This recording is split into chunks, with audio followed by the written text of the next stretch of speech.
magacaygu waa Inta Maxamuud waxay ahayd habeen iiga duwan habeenada marka la eego shucuurtayda cajiib wallahi isma lahayn yani waa la kulmaysaa ra'iisul wasaaraha Soomaaliya oo waliba waxa kula kulmaysaa yani wixii wanaagsanad qabatay oo inaan qoray buuka qaran dumis oo aan ku doonayay ku baadikoobay midnimada ummadda Soomaaliyeed oo ahayd inaan helo khaladka si loo saxo khaladkii dhacay haddana la helin khaladka lama helo sax haddaan geedka la beerina midho kama soo baxeen marka waxaan baariyay khaladka ra'iisul wasaaraha buugayga aan guddoonsiiyay ayuu igu soo xiriiriyay waxaan ka saarayaa duhunka meesha waxaan ka saarayaa duhunkii ahaa yani madaxdu way isla weyn yihiin dhalinyarada way iska weynayaan maya way ka duwan tahay aniga soo arkay anigana ka marag ah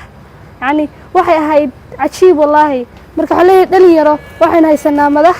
waxaan haysanaa ina rabta waxaan haysanaa ciil tirayaal waxaan madariisul wasaaraha maasadeeda ciil tire insha Allah waxaan rajaynayaa inay soo gaadho mar hore aan duubay laakiin waxa la sheegnaa inay wali soo gaadhin marka ciil tire dhabo waa haysanaa mideeyna waa joogaa aniga isaga dalka mideyn doona insha Allah waan u mahadcelinayaa ra'iisul wasaaraha mar iyo marba sida sharfan ee uu soo dhaweeyay iyo soo xiriiriyay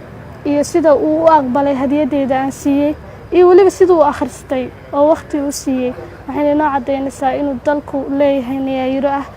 dalkeena inuu wanaagsanaaday inaynu ka mid noqon doono dawladaha caalamiga ee lagu soo hirto dhalinyarada waxa la shaqeeyay madaxda ma aha inaa wax walba ka doontaan macaash laakiin waa inaa ka doontaan jiilkiina ka horeeyay waxaan inoo dhisin ayaa la rabaa inaa inagu dhisno anigu ma dhisin nafteeda inaan buukan yani aan hadda wax ku helo waayo anigu haddaan dhalinyarnimadii ku jira laakiin dhalinyarada beri soo kacaysa dhalaanka beri dhalinyaroobaysa ayaan ugu talagalay oon isleeyahay ha arkaan rajada Soomaaliya inay aad u fiican tahay